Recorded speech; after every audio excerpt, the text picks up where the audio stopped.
A espiritualidade é algo especial, sublime.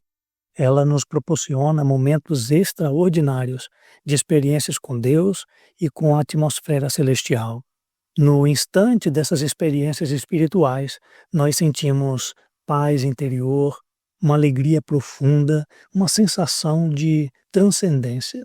A espiritualidade nos conduz a momentos repletos de significado, de importância, marcando nossa vida de maneira especial.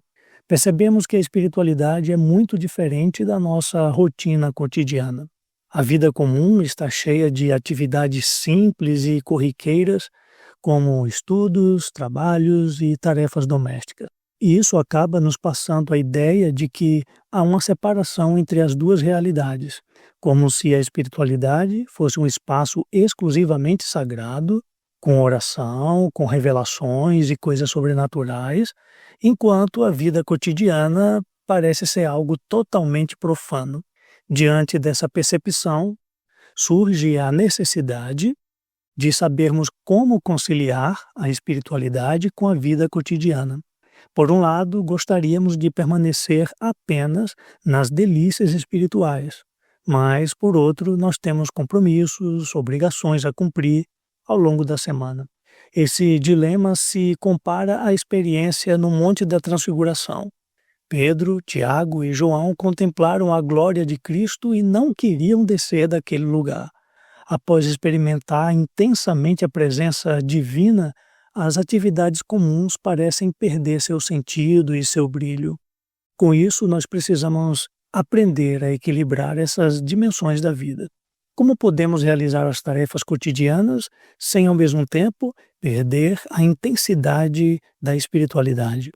Para compreendermos como se dá a separação entre a vida espiritual e a vida comum, é necessário refletir sobre a nossa percepção. Nós enxergamos essa separação, mas isso não significa que a entendemos corretamente. Muitas vezes interpretamos de forma equivocada aquilo que é espiritual e aquilo que é comum.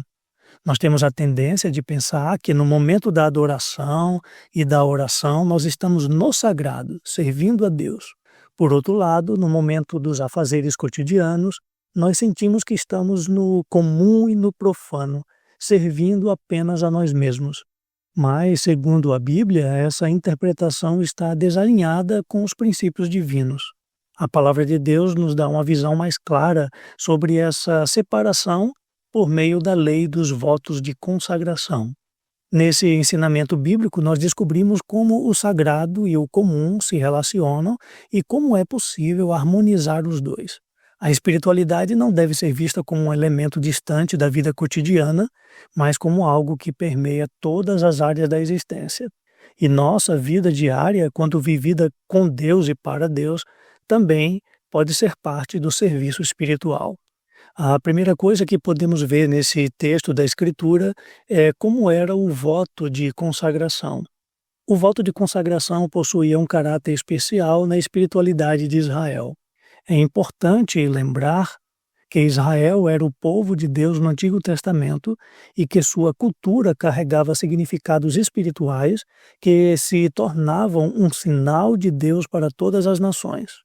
No capítulo 27 de Levítico, nós encontramos diversos tipos de consagração ao Senhor, envolvendo coisas, propriedades, animais e até pessoas. O foco aqui será o voto de pessoas, pois ele nos toca diretamente. Esse compromisso tinha ligação com o templo, onde aqueles que se consagravam iriam servir como voluntários. Para isso, temos que entender a ligação entre Israel e o templo na aliança que havia com Deus. Israel era o povo de Deus e a sua cultura refletia a mensagem divina para o mundo. Cada símbolo e elemento representava um ensinamento espiritual. O templo funcionava como um púlpito de Deus, onde todos os seus conteúdos, ou seja, os rituais, os sacrifícios, os objetos sagrados, eram uma forma de comunicar a palavra de Deus ao povo.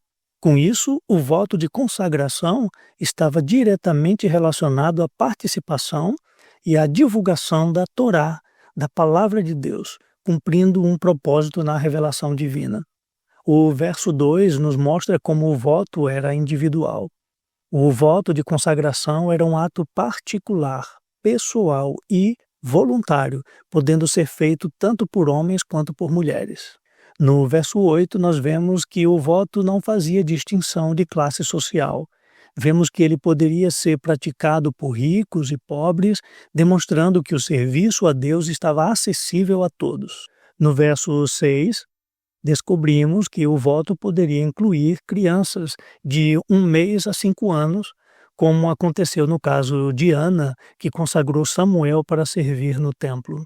No verso 5, descobrimos que também crianças e jovens de 5 a 20 anos também podiam ser incluídos nesse compromisso. Nos versos 3 e 4, percebemos que os jovens e adultos de 20 a 60 anos de idade também podiam ser consagrados. O verso 7 nos mostra também que idosos de 60 anos ou mais também poderiam fazer parte desse compromisso, mostrando que a consagração não se limitava apenas aos jovens. Foi isso que aconteceu com Simeão e com Ana, que serviam a Deus no templo durante a apresentação do menino Jesus. Desse modo, todos tinham a oportunidade de participar do ministério e do trabalho dos sacerdotes, demonstrando que o serviço a Deus estava disponível para todas as idades e classes sociais. A segunda coisa que essa escritura nos revela é que a duração do voto de consagração podia ser temporária. O voto de consagração não era permanente. A qualquer momento, a pessoa envolvida podia retornar à vida cotidiana. Para isso, bastava pagar o valor do voto em moedas ou pesos de prata, conforme especificado no texto. O verso 6 diz que para bebês e crianças, o valor era de 5 a 3 pesos de prata. O verso 5 diz que para crianças e jovens, o valor era de 10 a 20 pesos de prata. Os versos 3 e 4 diz que jovens e adultos podiam pagar o valor de 30 a 50 pesos de prata. E o verso 7 diz que os idosos poderiam pagar de 10 a 15 pesos de prata. Após o pagamento, a pessoa voltaria à sua vida comum, à sua vida cotidiana. Por outro lado, voltar à vida cotidiana não significava viver como um pagão, porque Israel era o povo de Deus entre as nações e cada membro vivia debaixo da aliança com o Senhor. O compromisso espiritual não se limitava ao tempo de consagração no templo, mas permitia também permanecer e se estender na vida cotidiana. Israel era chamado de reino sacerdotal e de nação santa, conforme vemos em Êxodo 19, verso 6. Também, Israel era chamado de profetas e ungidos, conforme o Salmo 105, versos 14 e 15. Isso demonstra que a identidade espiritual do povo não estava restrito ao templo, mas se manifestava em todas as áreas da vida. O povo de Israel vivia como nação profética, independente de sua ocupação. O serviço no templo, o trabalho doméstico, as atividades no campo, as negociações comerciais e até as batalhas eram vividas dentro da perspectiva da aliança com Deus.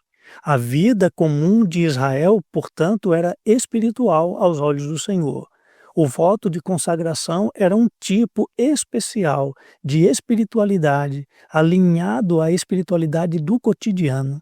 Não havia separação entre o secular e o sagrado, mas uma complementação entre os dois. Portanto, a vida com Deus é uma só, mas pode ser vivida em duas dimensões específicas. A vida com Deus não é dividida entre o sagrado e o profano. Sua separação ocorre apenas em dimensões e esferas, pois a vida com Deus é única e se manifesta tanto nas práticas espirituais quanto na vida cotidiana. No templo, o povo de Israel tinha um encontro com o reino de Deus. E no cotidiano, o povo de Israel vivia os princípios do reino de Deus. É isso que pode acontecer com nossas práticas espirituais. Na oração, na adoração e na comunhão com Deus, nós experimentamos princípios do reino de Deus. Sentimos a presença divina, o poder do Espírito Santo e as realidades sobrenaturais. Vivemos momentos de paz e de alegria interior. Em contrapartida, o que acontece na vida cotidiana também é espiritual. No dia a dia, colocamos em prática os princípios que encontramos na comunhão espiritual. Praticamos a presença de Deus, o poder de Deus, a paz que vem de Deus, a felicidade, o amor que vem de Deus. Não importa se somos estudantes, trabalhadores, comerciantes, vendedores, clientes ou responsáveis por uma casa. Para quem anda com Deus, tudo faz parte da vida com Ele. Em Deus não há proposta para se viver duas vidas separadas. Em Deus há apenas uma vida e essa vida é completa. Você não tem uma vida no templo e outra em casa. Você não tem uma vida no domingo e outra no meio de semana. Você não tem uma vida na oração e outra nas tarefas diárias. Deus está em todos os lugares e em todas as dimensões da vida. Você não tem dois espaços distintos para a presença de Deus. No templo, você está na presença de Deus. No banheiro, você também está diante dele. Na oração, você se conecta com Deus. No descanso, ele ainda está com você. Então, viva com Deus em todos os lugares e em todos os momentos. A proposta de Deus no Evangelho é clara: viva para Deus. Em Romanos 6, versículo 11, diz que nós somos mortos para o pecado, mas vivos para Deus. Isso não depende do lugar onde você está ou da atividade que você está realizando. Viva a sua vida com Deus em todos os momentos. Não limite a presença dele apenas aos instantes de oração ou às reuniões espirituais. Sua caminhada com Deus se estende a cada detalhe dessa existência. Obrigado por assistir esse vídeo até o final. Se esse conteúdo foi edificante para você, clique no gostei e ajude dessa forma essa mensagem chegar a outras pessoas. Você que ainda não é inscrito no canal, se inscreva e você vai estar fortalecendo este canal e recebendo notificações das próximas mensagens. Obrigado, um abraço e até o próximo vídeo.